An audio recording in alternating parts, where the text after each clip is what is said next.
O Jardim do Éden. Nossa mais duradoura lenda. Uma história contada por uma civilização após a outra.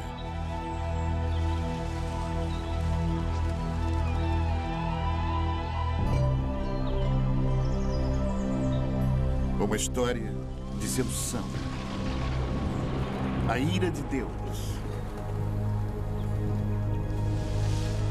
Um paraíso perdido.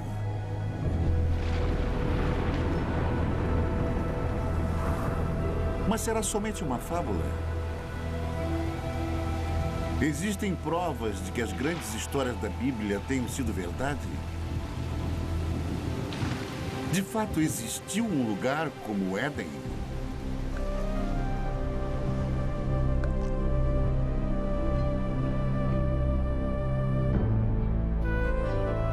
Hoje, a procura pelo Jardim do Éden nos leva a uma terra seca e abandonada, a um lugar chamado Mesopotâmia.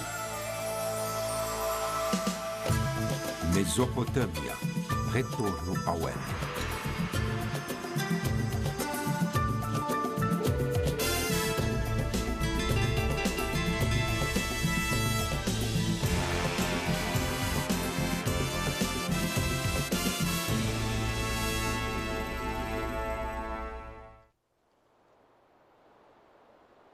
Esta é a terra onde as primeiras sementes de civilização humana foram plantadas. E foi aqui que 3 das maiores civilizações do mundo antigo surgiram: Babilônia, Assíria e Suméria.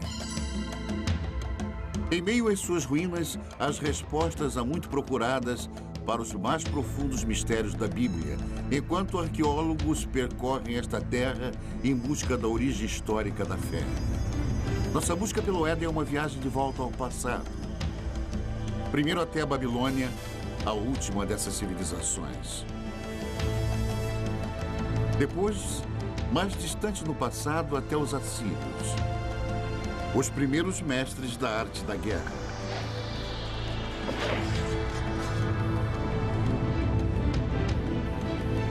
E, finalmente, um momento no passado tão longínquo que somente o Éden poderia ter precedido.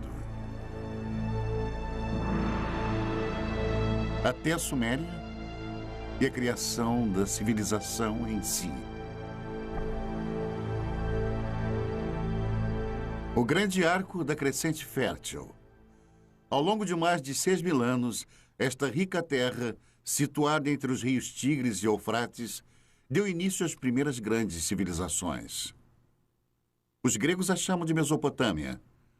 Nós chamamos de Iraque. Subpondo as camadas da história daqui, podemos trilhar as origens de nossas histórias mais antigas e nos transportar às raízes mais profundas da fé. Nossa jornada começa na margem oeste da Mesopotâmia, em Israel. Uma descoberta casual em 1947 voltaria a atenção do mundo para a arqueologia e para a Bíblia.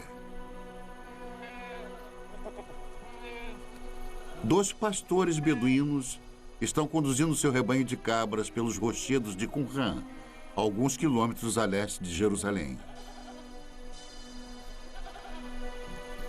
No calho do deserto, eles notaram uma pequena caverna oculta num declive rochoso curioso. Um começa a subir. Não é raro encontrar artefatos antigos e valiosos nestes penhascos.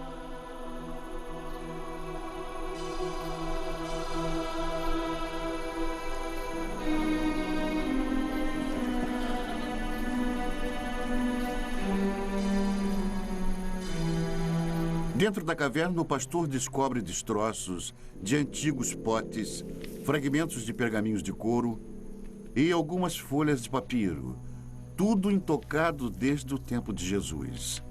Estas escrituras de uma seita judaica monástica chamada Essênios viriam a ser conhecidas em todo o mundo como os manuscritos do Mar Morto.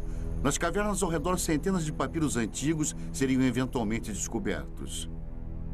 Uma delas provou ser a primeira versão do Antigo Testamento, incluindo os 5 primeiros livros fundamentais conhecidos pelos judeus como Torá.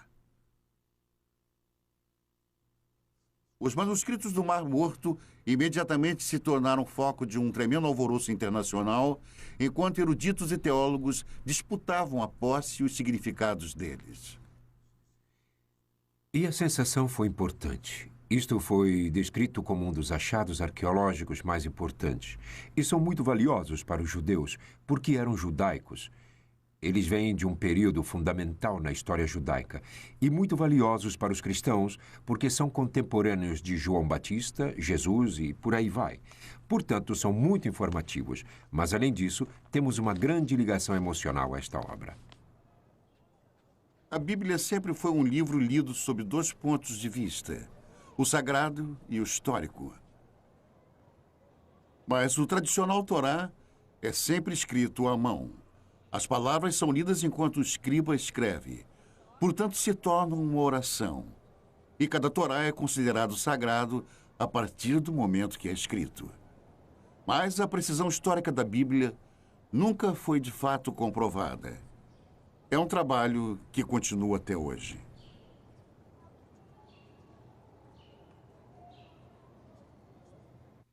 Alguns dos livros da Bíblia são excelentes livros de história. Aliás, os primeiros livros históricos que existem, e muito preciosos, pois temos comparado com outras fontes, e eles mostraram ser muito preciosos. Por isso são tão importantes.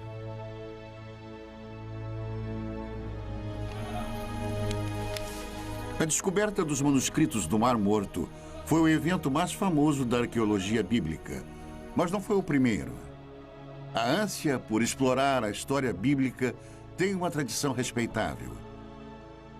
É uma procura que começou na Terra Santa, mas levaria à Mesopotâmia.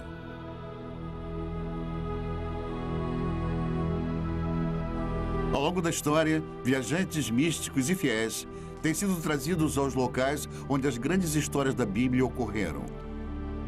Mas com a chegada do século XIX, um novo tipo de peregrino procurou fortificar sua crença na Bíblia através da recente ciência da arqueologia. Certamente não poderia haver confirmação maior de sua fé do que provar que a história bíblica foi real. O primeiro propósito dos arqueólogos bíblicos foi localizar lugares mencionados nas narrativas bíblicas e ver se alguma ilustração daqueles contos poderia ser encontrada. Para usar a cerâmica antiga, as antigas muralhas da cidade, as antigas armas como ilustrações de histórias bíblicas que todos eles haviam aprendido na infância.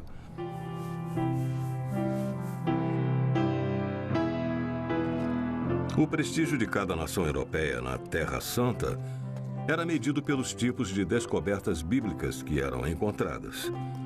E uma das mais intensas batalhas diplomáticas e políticas que ocorreu na história da arqueologia bíblica foi a descoberta da famosa pedra moabita.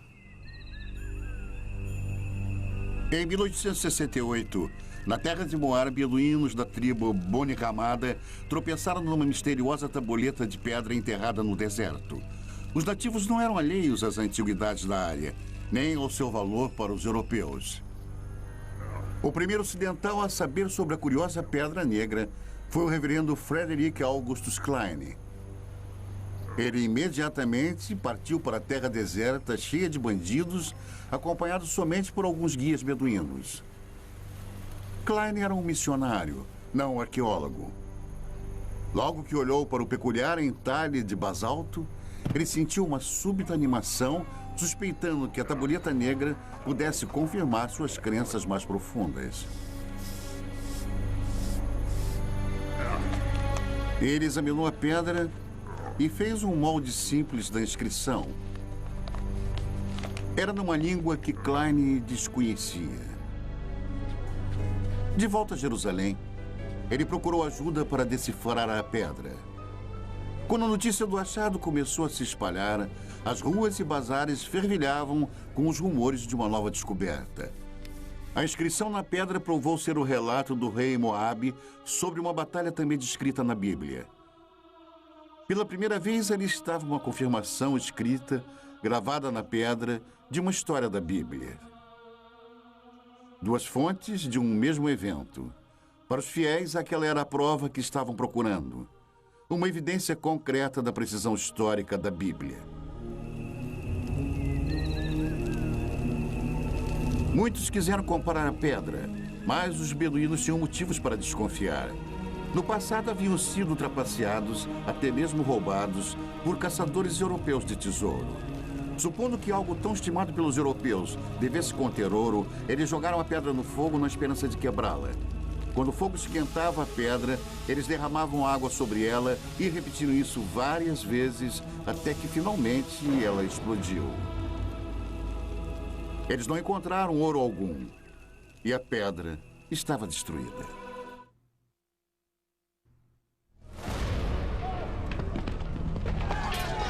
O ano é 586 a.C. O exército de Nabucodonosor, rei da Babilônia, invade Jerusalém com a ira de um Deus furioso. Estamos a quase 6 séculos antes do nascimento de Cristo. Os romanos ainda nem sonhavam com o império.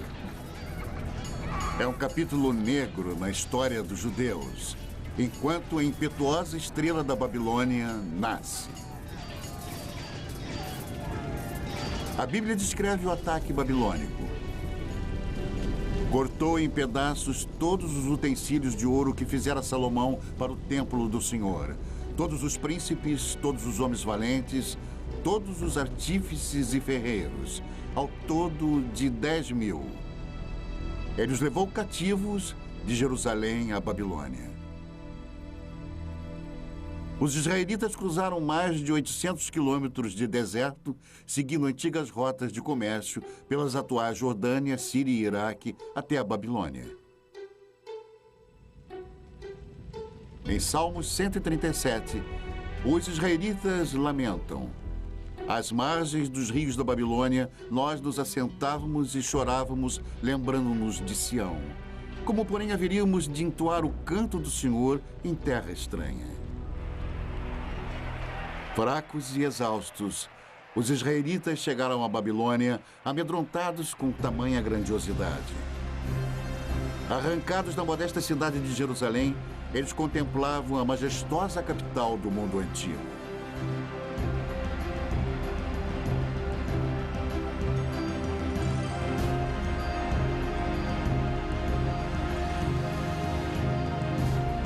Mas, de alguma forma, os israelitas conseguiram mais do que entoar o canto do Senhor nesta terra antiga. Eles também registraram. Se você pegar qualquer parte de uma fala e então escrevê-la, você está formalizando isso. Você imediatamente estabelece um texto que as pessoas podem criticar ou podem dizer: esta é a verdade, tudo mais é errado. Que eu considero como sendo o maior efeito das escrituras da Bíblia ou do Antigo Testamento. Hoje, as muralhas reconstruídas ao redor da Babilônia estampam o nome de Saddam Hussein. Mas um dia os tijolos exaltavam outro nome: Rei Nabucodonosor. Esta foi uma terra de muitos deuses e ídolos pagãos. Um local improvável para o surgimento de um dos textos mais sagrados do mundo. Na verdade, a grande diversidade babilônica criou o clima perfeito. E eles invadiram este solo cosmopolita. Até os mais educados e os mais cultos estavam sendo bombardeados com contato direto com outras pessoas, e digo pessoas diferentes. Os israelitas se viram numa violenta mistura de raças e línguas em conflito com deuses e demônios. Que cidade é esta? O Apocalipse perguntaria. Vestida de púrpura e de escarlate, adornada de ouro, de pedras preciosas e de pérolas. A morada dos demônios, covil de toda espécie de espírito imundo. Babilônia, a grande mãe das meretrizes e das abominações da terra. Mas em meio a todas as abominações, talvez até mesmo por causa delas, foi onde a Bíblia se tornou um livro pela primeira vez. Ameaçados por uma nova cultura esmagadora, escribas hebreus se empenharam em preservar e solidificar a identidade judaica. Durante 3 gerações de escravidão, os escribas uniram a tradição oral de Israel, novas escrituras e textos sagrados em um único manuscrito. Nascia a Bíblia. Felizmente para eles, os babilônios eram bem liberais. Eles os permitiram manter sua própria cultura, sua própria religião, estudar seus próprios livros. Foi isso que preservou a Bíblia até os dias de hoje. Mas como os livros da Bíblia surgiram nos longos anos de exílio, a cultura babilônica teria influenciado profundamente o trabalho dos escribas israelitas. Eles eram pessoas muito cultas, eu suponho. Muitas das que foram exiladas. E escribas conversavam com escribas. Tenho certeza que foi assim que muita informação foi transmitida. E a troca de ideias e conhecimento deve ter sido, eu diria, devastadora, deve ter sido extraordinária. A Bíblia eventualmente refletiria as histórias e tradições dos babilônios e até mesmo das primeiras civilizações mesopotâmicas. Os israelitas não podiam ignorar a cultura próspera e os grandes monumentos babilônicos. Seus templos estavam entre as maiores construções do mundo antigo. Construções públicas enormes. Uma via processional, o palácio de Nabucodonosor, com seus legendários jardins suspensos, palmeiras, o rio. Se você tivesse cruzado o portão de Ishtar, teria sentido o odor da brisa. E era intencional. Você estava na presença de algo poderoso. Mas por todos os lados estava a cidade, as pessoas, os plebeus. Os desfiladeiros, travessas tortuosas, o tumulto de pequenas lojas. Multidões de pessoas caminhando, pequenos bairros, amontoados, cheios de vida.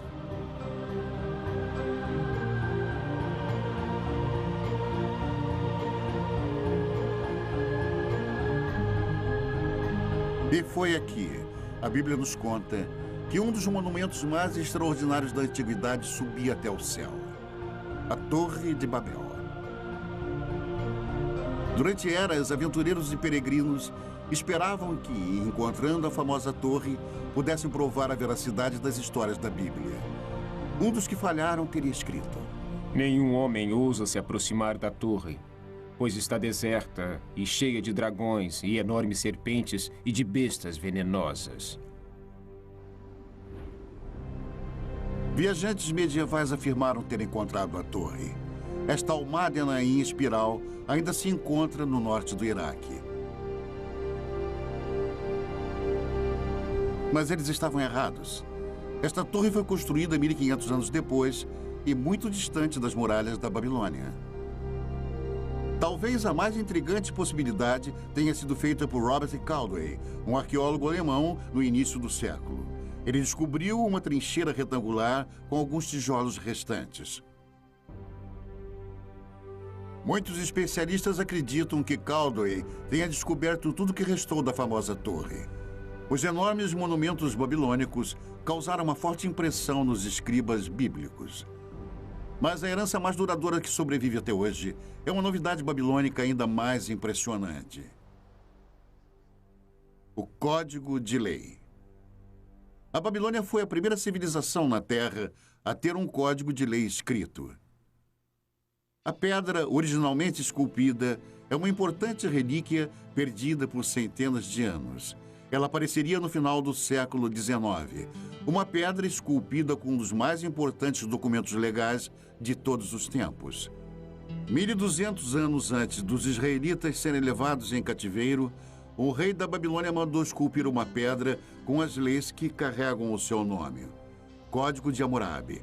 Estas escrituras podem ser tidas como precursoras do Código de Lei em Êxodo, Levítico e Deuteronômio. Nas sociedades em que o conhecimento e a lei são transmitidos e compartilhados oralmente, o precedente é muito importante. Quando foram escritos, as pessoas que o fizeram tinham imenso poder. O Código de Hammurabi influenciou quase toda a civilização desde a Babilônia. Hoje, até mesmo alguns de seus métodos mais primitivos de julgamento sobrevivem intactos. Hammurabi descreve um ritual chamado aprovação. Um teste doloroso, até mesmo mortal, de culpa ou inocência. Em algumas remotas tribos beduínas, a aprovação ainda é praticada tal como era feita no tempo de Hammurabi. Nesta rara filmagem, um sagrado chamado Mubashi irá julgar os acusados examinando suas línguas após eles lamberem uma colher de ferro quente.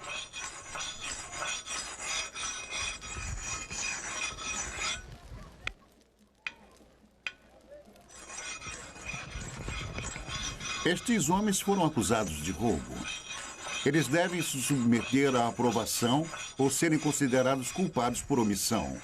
Os membros da família assistem ansiosos enquanto os jovens rapazes se preparam para o ritual doloroso.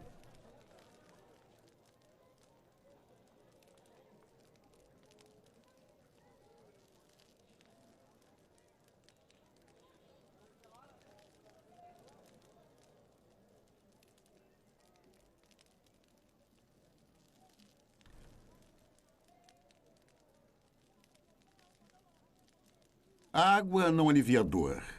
É para limpar e purificar o bebedor e prepará-lo para o julgamento. O homem sagrado reza e depois examina as línguas queimadas, buscando um sinal de Deus.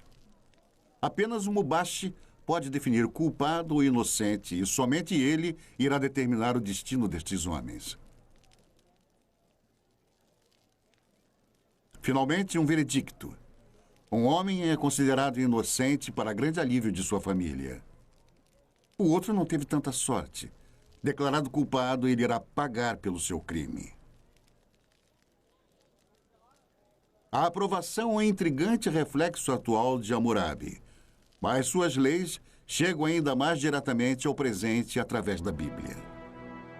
Hammurabi estabeleceu leis. Ele não inovou nada. Ele apenas estabeleceu por escrito as leis as quais eram realizadas pelos antecedentes há centenas, se não milhares de anos. Olho por olho, dente por dente, e princípios como este, muitos dos quais ainda se encontram.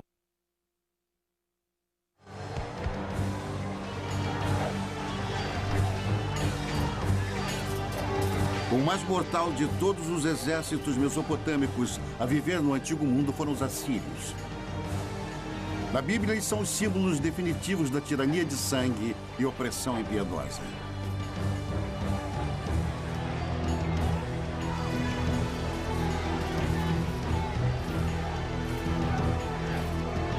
Cem anos antes de Nabucodonosor levar os israelitas em cativeiro para a Babilônia, a Bíblia nos conta que o rei assírio Senaqueribe atacou as terras dos israelitas.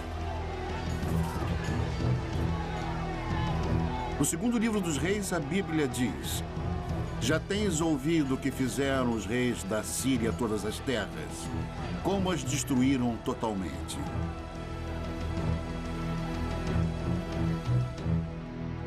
Os assírios eram dominados por reis déspotas.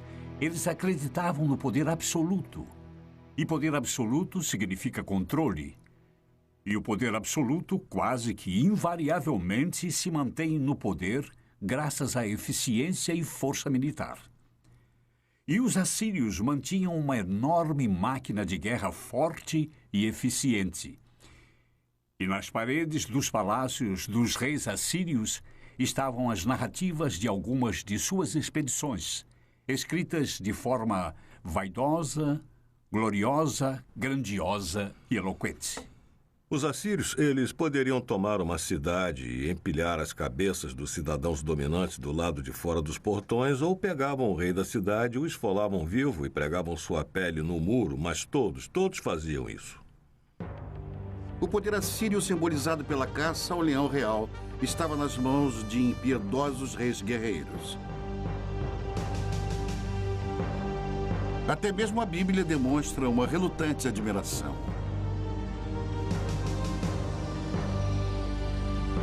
Eis que a Assíria e todos os grandes povos se assentavam à sua sombra. Ezequiel 31. Enquanto a cidade de Roma estava no início, a Assíria era o maior império do mundo. Por mais de 1000 anos, os detalhes sobre a civilização assíria eram poucos. Até a grande capital, cidade de Nínive, era desconhecida pelo mundo moderno. Então, em 1852, estas ruínas abandonadas foram exploradas pelo arqueólogo britânico Austin Henry Lerdy. O que Lerdy encontrou aqui no norte do Iraque foi nada menos do que a morada real de Nínive. Um tesouro intacto da civilização assíria. Cavando a terra como um minerador, Lerdy descobriu grandes touros alados e obras de arte espetaculares escondidas dos olhos humanos por um milênio. O mundo estava admirado e vibrante com a nova descoberta.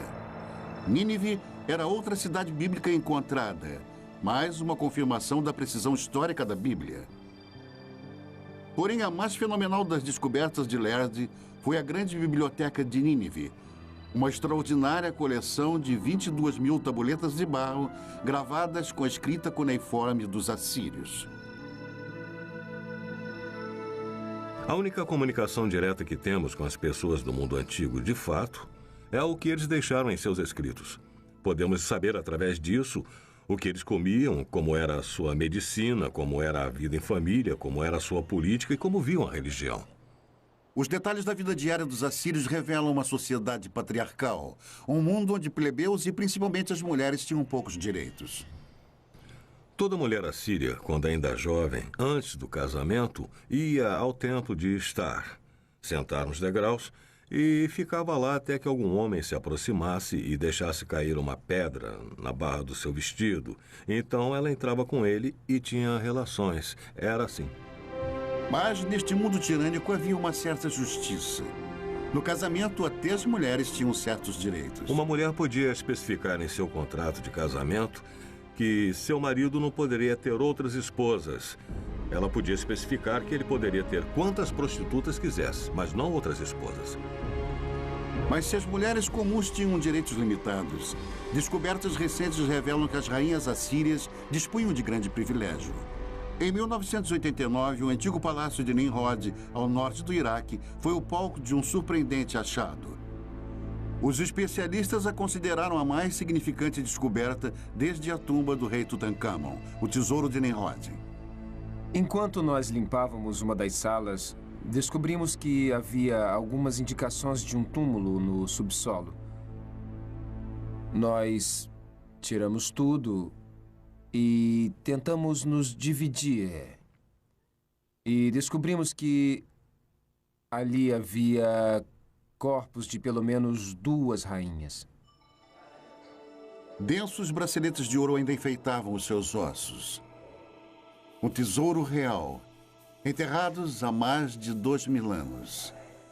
Esta filmagem memorável, feita por arqueólogos iraquianos, é um registro exclusivo de suas extraordinárias descobertas. Pela primeira vez, a tumba de uma rainha assíria foi encontrada intacta. A sepultura real ainda exibia uma maldição para proteger suas ocupantes. Para aquele que abrir o lacre e me retirar de minha tumba, que seu espírito vague sedento sob os amargos raios do sol, e que os poderosos deuses do inferno permitam que seu corpo e sua alma jamais encontrem um descanso eterno. Ignorando a maldição, os arqueólogos escavaram mais de 56 quilos de joias lindamente esculpidas, globos de cristal e requintados entalhes. Os antigos assírios eram mestres ourives e artesãos. Mas o valor desse tesouro é bem mais alto do que vale em ouro. Quando mortas, as rainhas assírias esbanjavam riquezas. Mas em vida foram seus reis que fizeram história. Reis com sede de impérios. No ano de 701 a.C., o rei Senaqueribe e seu exército se puseram a caminho do deserto em direção ao mar Mediterrâneo. Os corajosos assírios estavam determinados a conquistar tudo que passasse em seu caminho. As cidades de Judá, inclusive Jerusalém, e seu rebelde rei Ezequias. Fortalezas e mais fortalezas tombavam diante dos assírios, mas foi a cidade de Laquis cuja brutal destruição está nos registros históricos e na Bíblia. O cerco a Laquis é um ótimo exemplo de como o exército assírio invadiu a cidade, a cercou, a sitiou e a conquistou, e levou seus habitantes como escravos, os que não foram executados, homens, mulheres e crianças. A técnica era muito simples, era uma conquista bruta, rápida e sistematicamente eficiente.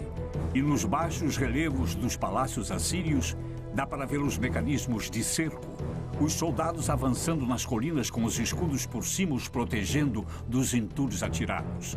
Mas eles não tinham chance. Os outros eram soldados profissionais, eram uma máquina.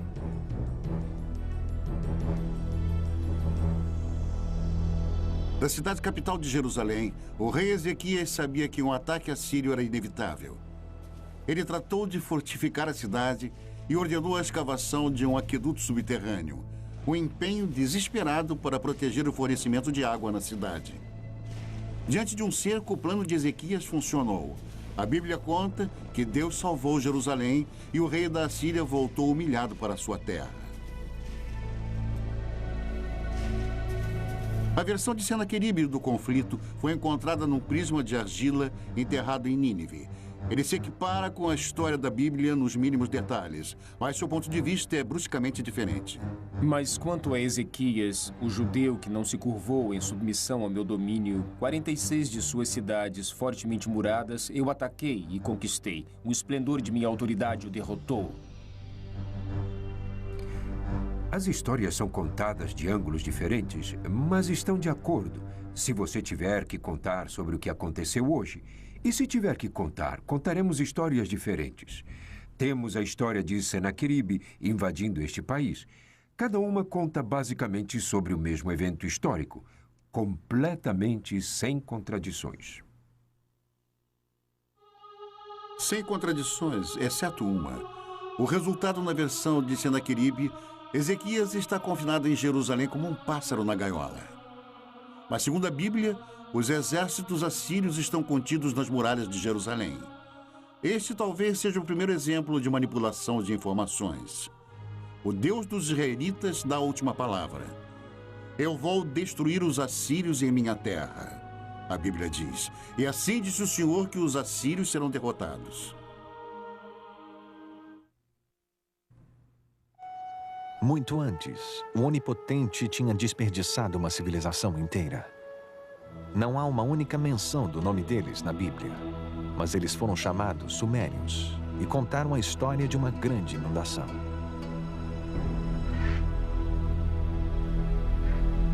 É uma das mais famosas histórias de toda a Bíblia, a saga da Arca de Noé. Um Deus raivoso, um barco de madeira, um dilúvio. É a história de Noé e sua família fugindo para a arca com cada espécie de animal e sobrevivendo ao castigo da inundação, enquanto o resto da humanidade é destruída. É uma história primitiva, mexendo com nossas esperanças e medos mais profundos.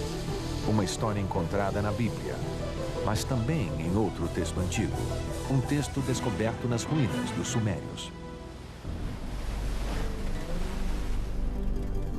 No começo deste século, um grupo de blocos mesopotâmicos foram traduzidos. Eles revelaram a primeira lenda conhecida de uma enchente cataclísmica. O primeiro épico escrito do mundo é a história do mítico rei Gilgamesh. A história dele sobre uma grande enchente precede a da Bíblia por pelo menos 2000 anos. Por 7 dias e 7 noites, uma enchente tinha invadido a terra e o barco gigante foi lançado pelas tempestades. O barco navega até uma montanha.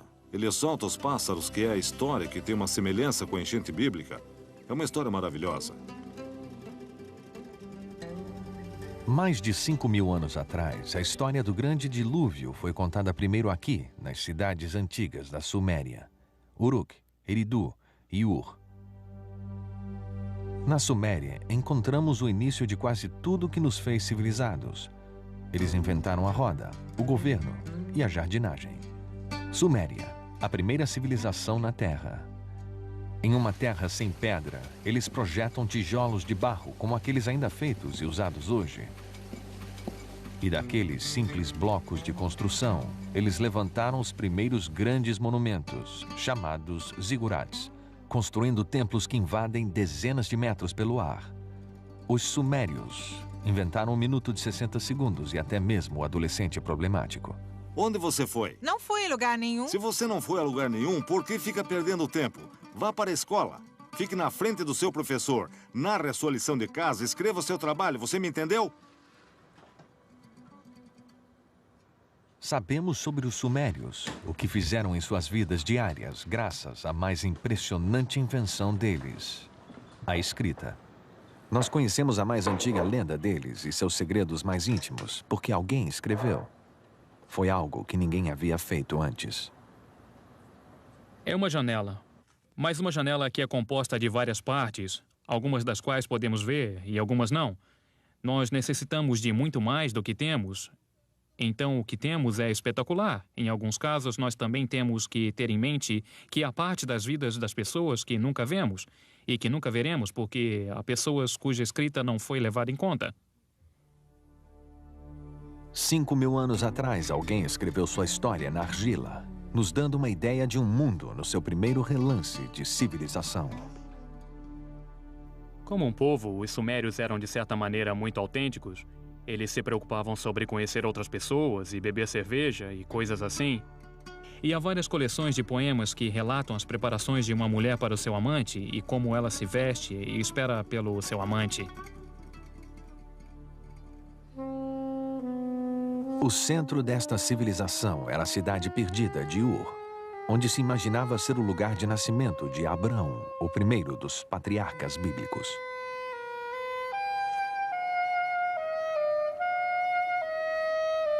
É o sumário de uma cidade bíblica em termos arqueológicos, porque era um lugar de uma das mais famosas escavações arqueológicas que já ocorreu entre os anos 1920 e 1930, por um notável arqueólogo britânico chamado Leonard Woolley.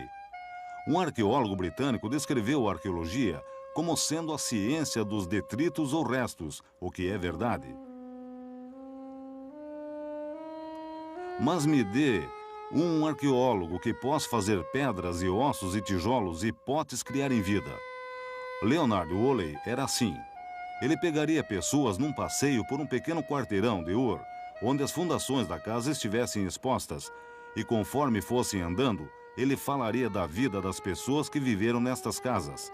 Falaria sobre os fornos, as janelas, os tetos rebaixados, os móveis. E Ur, nas mãos de Woolley, ganhava vida.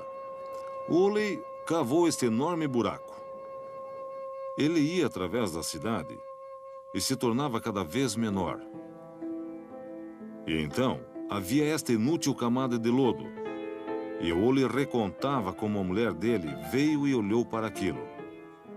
E ela era uma senhora simples. Olhou para aquilo e disse: "Oh, aquilo é a enchente." E luzes se acenderam. E Woolley disse que isto era uma evidência do dilúvio bíblico. E o que ele fez? Trouxe dinheiro. E Ur foi uma das escavações que foi vendida brilhantemente.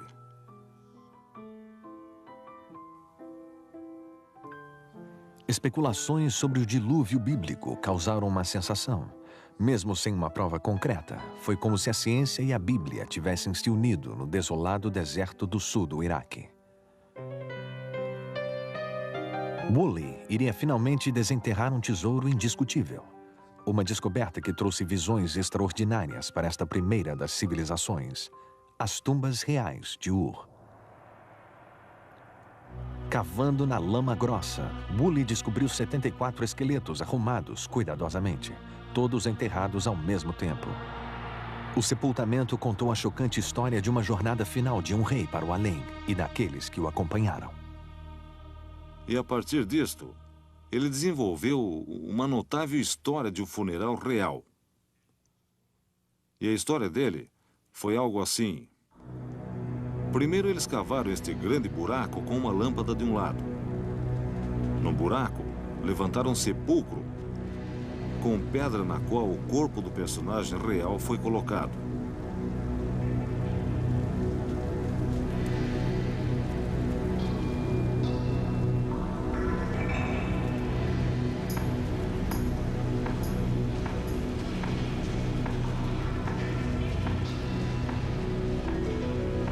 Então, a corte inteira entrou no buraco.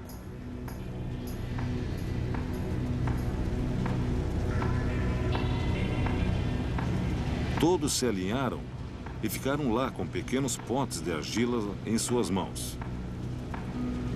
E então, no sinal, todos beberam veneno.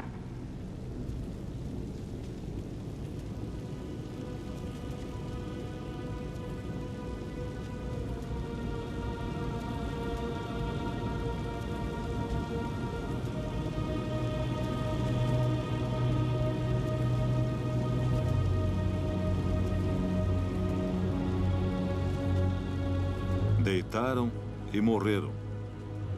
Então, o príncipe foi para o seu túmulo acompanhado por todos os seus seguidores.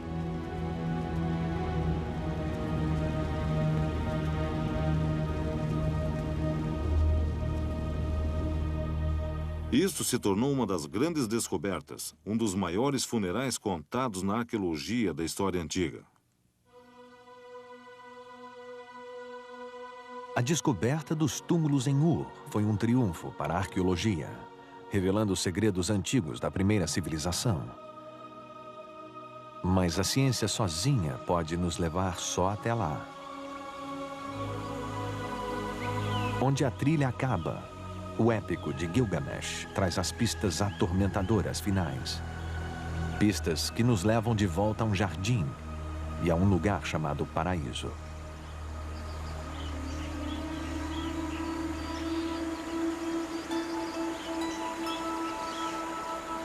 Ah, o Jardim de Éden. No começo, Deus criou o mundo. É uma história familiar. Você tem esse tipo de mito da criação em quase toda a sociedade na Terra. E um desejo constrangedor do povo de um mundo melhor. Jardins de Éden.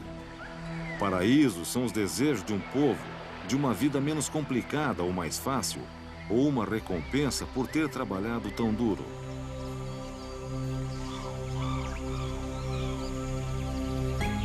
No antigo épico sumério de Gilgamesh, o nome dado ao paraíso é Dolmen. É um lugar além da habitação humana normal e como se apresenta no mito sumério da enchente, que é onde os sobreviventes da enchente foram morar. E há outros mitos que mostram Dolmen como um lugar onde tudo era perfeito. Dolmen aparece na lenda mesopotâmica como uma espécie de jardim do Éden. Como um tipo de paraíso, um lugar de verdejante frescor e água abundante, e ventos e brisas. É um lugar de maravilhas, um lugar perfeito. É também o lar para uma serpente. No épico antigo, a serpente rouba a flor que gera a imortalidade. E assim como Adão, Gilgamesh deve deixar o jardim e morrer. A ideia do paraíso parece universal. Mas no que se baseia? Este lugar existiu? A resposta indica um lugar encantado e real. 640 quilômetros ao sul da antiga cidade sumeriana de Ur, fica a ilha de Bahrein. Um mercado essencial nas rotas do comércio através dos desertos áridos e mares salgados da Mesopotâmia.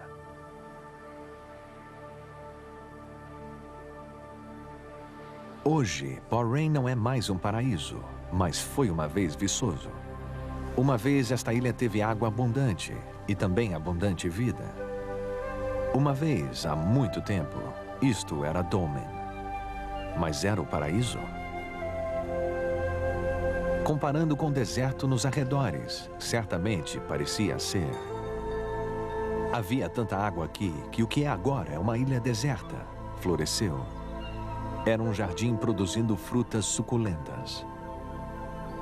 E havia pessoas aqui que aparentemente levavam uma vida abençoada. Mais de 85 mil túmulos encontram-se nesta paisagem, provavelmente mais do que em qualquer outro lugar do mundo antigo. Os ossos antigos nos contam que esses povos eram mais altos e mais saudáveis, e eles viviam mais que as outras pessoas da região. E nos túmulos está a mais surpreendente chave: os restos de cobras, ritualmente embalsamadas em algum lugar no passado há mais de 4.000 anos. Aqui em Bahrein, nós encontramos a serpente do mesmo jeito que a encontramos no épico de Gilgamesh e do mesmo jeito que a encontramos na Bíblia. Nossa jornada de volta ao tempo cruzou as terras onde os babilonianos, os assírios e os sumérios antigos uma vez estiveram. É possível se arriscar ainda mais para a terra que oculta as pegadas de Adão?